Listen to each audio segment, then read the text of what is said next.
तो शुरू करते हैं। क्वेश्चन नंबर 5 पढ़ लीजिए एक बार। लिखा है जांच कीजिए क्या किसी प्राकृत संख्या n के लिए संख्या 6 की घात n, तो हमें जांच किसकी करनी है? संख्या 6 की घात n की अंक 0 पर समाप्त हो सकती है। तो सबसे पहले तो यही सोचना पड़ेगा आपको या समझना पड़ेगा कि कौन कौन सी संख्याएं 0 पर समाप्त होती हैं या किन संख्याओं का इकाई का अंक 0 होता है। तो कुछ उदाहरण अगर मैं लूँ, जैसे कि 10 लिखा हुआ है, तो 10 का इकाई का अंक क्या है? 0। तो हमें चेक करना है कि क्या 6 की घात n जो संख्या है वो किसी कोई वैल्यू n की अगर हम रखें, n बराबर 1 रख लें या 2 रख लें, या ऐसी कोई एक प्राकृत संख्या n रखें जिसको हल करने पर जो रिजल्ट मिले उसमें इकाई का अंक 0 आ जाए।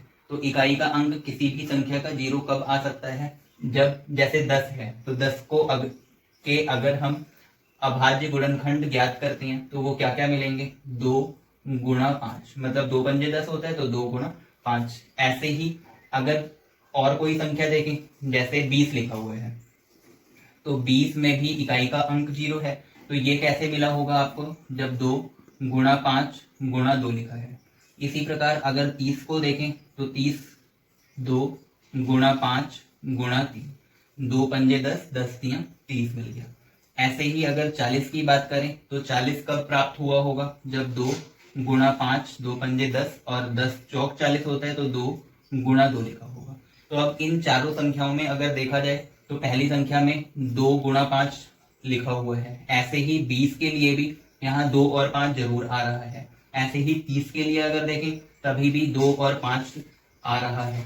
इसी प्रकार 40 में भी देखें अगर तो 2 और 5 आ रहा है। तो इससे कंक्लूजन पर आप पहुंच सकते हो कि कोई भी संख्या 0 पर समाप्त तभी हो सकती है जब उसके अभाज्य गुणनखंडों में 2 और 5 दोनों जरूर होंगे। एक बार फिर से बोल रहा हूँ कि कोई भी संख्या 0 पर समाप्त तभी हो सकती है जब उसके अभाज्य गुणनखंडों में 2 और 5 दोनों जरूर होंगे। तो अब हमें चेक किसको करना है? तो 6 की घात n को। 6 की घात n में n का के विभिन्न मान या प्राकृत संख्या रखते जाना है। तो 6 की घात n में जो संख्या 6 है उसके अभाज्य गुणनखंड आप ज्ञात कीजिए। लिख लेंगे 6 की घात n बराबर, अब इसमें अगर 6 के अभाज्य गुणनखंड ज्ञात करें तो वो क्या क्या आ रहे हैं? तो 2 3 6 होता है, तो आप लिख लोगे 2 गुणा 3 और उसकी घात n आ जाएगी। तो यहाँ पर 6 के अभाज्य गुणनखंड में 2 और 3 आ रहे हैं, लेकिन 0 आने के लिए कंडीशन क्या है कि अभाज्य गुणनखंड में 2 और 5 जरूर आना चाहिए। तो यहाँ पर लिख लेंगे चूंकि 6 की घात n के अभाज्य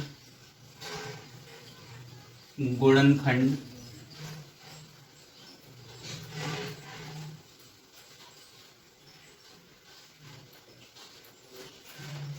में 2 व 5 दोनों उपस्थित नहीं है,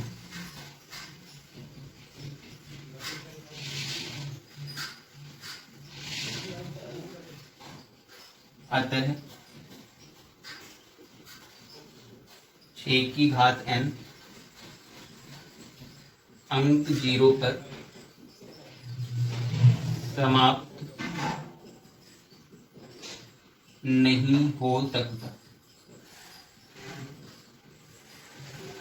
बस इतना लिखना है। अब यहाँ समझ पा रहे होंगे कि ये लैंग्वेज लिखनी बहुत जरूरी है और सभी को यहाँ उदाहरणों से क्लियर शायद हो गया होगा कि कोई भी संख्या अगर 0 पर समाप्त होगी तो वो तभी हो सकती है जब उसके अभाज्य गुणनखंड अगर आप ज्ञात करो तो उसमें 2 व 5 दोनों जरूर होंगे। और एक चीज और ध्यान रखना है, ये जो मैंने समझाया है ये केवल या लिखा है ये केवल आपको समझाने के लिए लिखा है। ये कोई रफ कार्य आप मान लो, ये आपको सॉल्यूशन जब करना है, मतलब क्वेश्चन का उत्तर केवल इतना पार्ट है, ना कि ये भी आप नोट करेंगे। जब उत्तर नोट करना है तो वो इतना पार्ट ही नोट करना है। इससे केवल आपको ये समझ में आया कि अंक कौन कौन से अंक 0 पर समाप्त हो सकते हैं। आइए नेक्स्ट क्वेश्चन स्टार्ट करते हैं। क्वेश्चन नंबर 6 एक बार बुक से भी आप पढ़ लीजिएगा और इधर देखिए। व्याख्या कीजिए कि पहली संख्या लिखी है और दूसरी संख्या लिखी है, क्या देखना है भाज्य संख्या क्यों है। तो दोनों संख्याएं हमें पता है कि भाज्य संख्या है, लेकिन क्यों है ऐसा बताना है। तो पहले दोनों संख्याओं को आप लिख लेते हैं। लिख लेंगे दिया है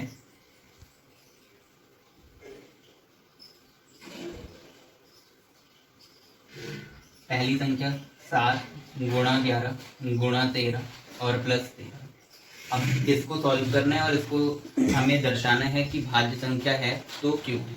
तो आपने अंकगणित की आधारभूत प्रमेय पढ़ी थी, उसके अकॉर्डिंग ऐसा पढ़ रखा है कि सभी भाज्य संख्याओं को अभाज्य संख्याओं के गुणनफल के रूप में व्यक्त किया जा सकता है। तो इतना अगर हम कर लें मतलब क्या कि ये जो संख्या लिखी है इसको अभाज्य संख्याओं के गुणनफल के रूप में व्यक्त करना। अगर ऐसा व्यक्त कर पाते हैं तो बोलेंगे कि संख्या जो है वो एक भाज्य संख्या होगी।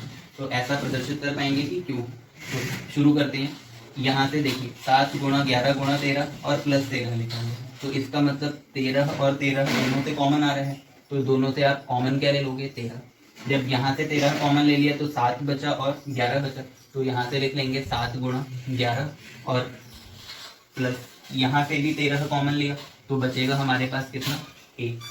तो अब इसको भी सॉल्व करें तो मिल जाएगा 13 गुणा 11 सत्ते कितना होता है तो 77 प्लस 1 लिख दिया जाएगा और 13 गुणा 77 और 1 क्या लिखोगे आप 78। अब 78 के लिए अभाज्य गुणनखंड तो वही रफ वर्क जो पहले हम करते थे, यहाँ 78 लिख लेंगे और 78 को काट लो तो 2 से भी कट जाएगा आसानी से। 2 से ही शुरू कर लेते हैं। 2 3 6 1 बचा 2 ने 18 आ जाएगा। अब 3 से तो 3 एकम 3 और 3 3 9 लिख लेंगे। फिर किससे कटेगा तो 13 से 13 एकम 13। तो 78 के अभाज्य गुणनखंड अगर यहाँ पर लिखे जाए तो 13 गुणा 2 गुणा 3 गुणा 13 और गुणा 1 मिलता है।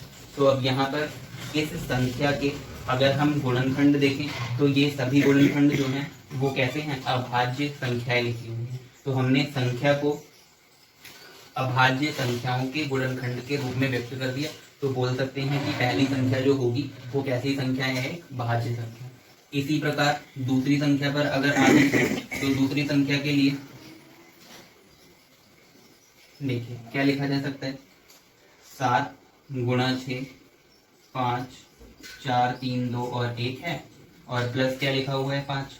तो जैसे लास्ट पार्ट में किया कॉमन क्या ले सकते हैं +5 लिखा है यहाँ पर और इधर भी 5 है तो दोनों से 5 कॉमन आ जाएगा। अब 5 कॉमन लेने के बाद यहाँ जो बच रहा है वो सारी संख्याएं लिखो। तो 7 गुणा 6 गुणा 4 गुणा 3 गुणा 2 गुणा 1 प्लस यहाँ से भी 5 कॉमन लिया तो यहाँ से 5 कॉमन लेंगे तो 5 एकम 5 होता है, इसका मतलब इधर 1 बच जाए।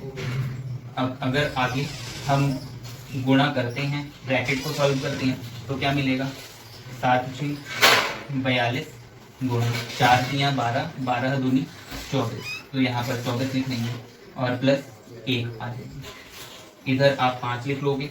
अब 42 की और 24 की गुणा कर दी तो गुणा करने पर क्या आ जाएगा 1008 और 1008 में अगर हम 1 प्लस 1 लिखना था तो प्लस 1 भी लिख लिया गया। तो आगे आप सॉल्व कर सकते हो 5 गुणा 1008 और 1 को जोड़ेंगे तो 1009 मिलेगा और गुणा 1 लिख सकते हैं। तो अब यहाँ से पता चल रहा है 5 गुणा 1009 गुणा 1 और 5 जो है एक अभाज्य संख्या, 1009 भी एक अभाज्य संख्या है, इसके गुणनखंड आगे नहीं किए जा सकते और गुणा 1 लिखा है। तो ये जो संख्या थी इसको हमने 3 अभाज्य संख्याओं के गुणनखंड के रूप में व्यक्त कर लिया। तो ये भी एक कैसी संख्या होगी भाज्य संख्या। तो लिख सकते हैं अतः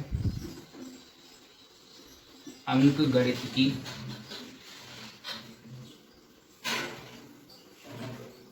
आधारभूत प्रमेय से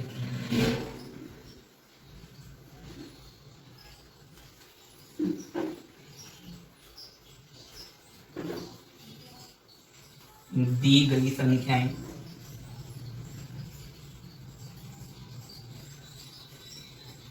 भाज्य संख्या हैं। बस इतना हमें करना है। तो अंकगणित की आधारभूत प्रमेय का प्रयोग करके हम ऐसा प्रदर्शित कर सकते हैं कि दी गई दोनों संख्याएं कैसी संख्याएं होंगी भाज्य संख्याएं।